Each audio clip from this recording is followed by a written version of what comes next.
can you hear me? Yes. Sorry, okay. Thank you. Good morning, good afternoon to everybody. Today, I will be starting off with my rebuttals. So, when you say expensive against what? Expensive against an F-16 fighter jet? Expensive against a full-scale troop of men? Drones are a lot cheaper and a lot less destructive than other conventional methods of deterrence. And no, we can't just send an army. This will escalate and provoke war. Okay, now I will be starting with my, what I need to say.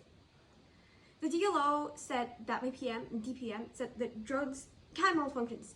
Yeah, but remember, when such missions are carried out, there will always be a few military personnel who will stop for should things not go according to plan. You might say, how can military personnel stop an aerial device? Drones can be easily manually controlled. As you said, there are thousands of manned drones around the world.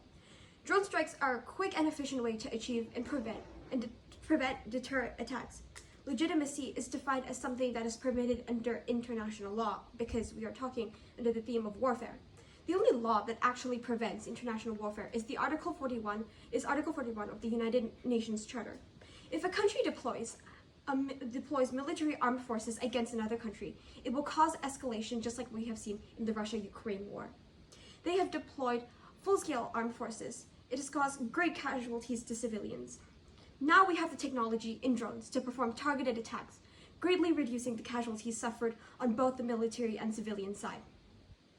There is only a rule that prevents full escalation, but it does not prevent deterrence. Remember that. If we are to argue about drone attacks, it is legitimate for a country to use drone attacks as an act of self-defense and deterrence.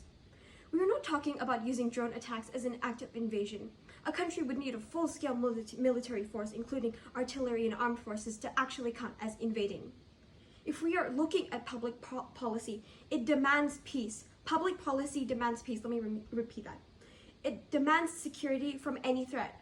Most importantly, it wants to deter against escalation to war. Never in history has a drone attack led to an escalation of war, because drones are a pretty new technology. Yes, it does cause tension, but not war. Like, since when? Artificial intelligence starting war? Citizens believe that drone strikes are less evil than full-scale military warfare, or even stocking up nuclear weapons as they did in the 1960s. Yes, nuclear weapons. I'm pretty sure most of you know about nuclear weapons. They are devastating to a country, and they can kill thousands of people and thousands more due to radiation poisoning. What option does a country have? We are not living in an ideal world where the whole world is living in peace. The opposition side is living in a utopia where a country does not face threats to its national security. Do you believe that using weapons of mass destruction outweighs using targeted attacks with thousands of fewer casualties? Plus, we are not saying that drone strikes are used to kill civilians, only threats. Remember that the Geneva Convention states that conventional warfare and arms should be targeted at the military. The military, okay? After all, they're responsible for our security and our defense. This is a decision that you have to make.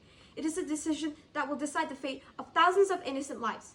This is why we think that drone strikes should be used as a legitimate tool of foreign policy. Thank you.